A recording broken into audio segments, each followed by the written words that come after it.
Partai Solidaritas Indonesia (PSI) kembali mencuri perhatian publik dengan langkah inovatifnya dalam proses regenerasi kepemimpinan.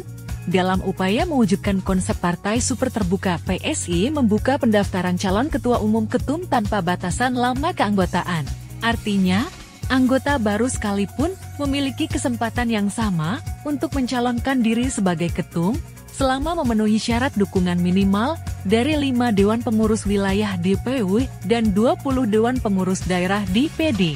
Langkah ini menandai perubahan signifikan dalam budaya politik Indonesia yang selama ini dikenal dengan sistem hierarki dan patronase yang kuat. Dengan membuka peluang bagi siapa saja, termasuk Presiden ke-7 RI, Joko Widodo, untuk mencalonkan diri sebagai ketum, PSI menunjukkan komitmennya terhadap demokratisasi internal partai. Jokowi, yang sebelumnya mengusulkan konsep partai super terbuka, kini memiliki kesempatan untuk mewujudkan visinya melalui PSI. Pemilihan ketum PSI akan dilakukan melalui sistem e-voting, memberikan hak suara yang sama kepada seluruh anggota partai.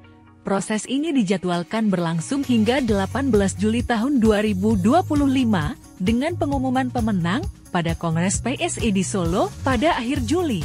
Namun, langkah ini juga menimbulkan pertanyaan mengenai dinamika internal PSI, terutama jika Jokowi memutuskan untuk mencalonkan diri dan bersaing dengan putranya, Kaesang Pangarep, yang saat ini menjabat sebagai ketum.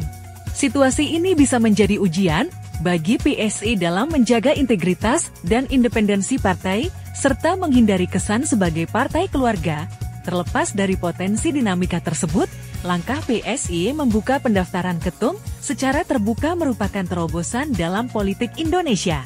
Ini menunjukkan bahwa partai politik dapat bertransformasi menjadi lebih inklusif dan demokratis, memberikan ruang bagi partisipasi aktif dari seluruh anggotanya.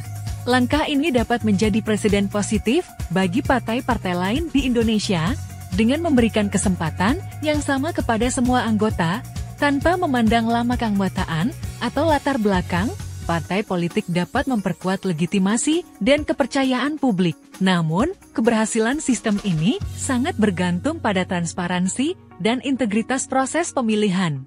PSI perlu memastikan bahwa sistem e-voting yang digunakan aman dan dapat dipercaya, serta bahwa seluruh proses berjalan secara adil dan bebas dari intervensi pihak-pihak tertentu. Jika berhasil, langkah PSI ini dapat menjadi model bagi reformasi internal partai politik di Indonesia, mendorong demokratisasi dan partisipasi yang lebih luas dalam proses politik nasional.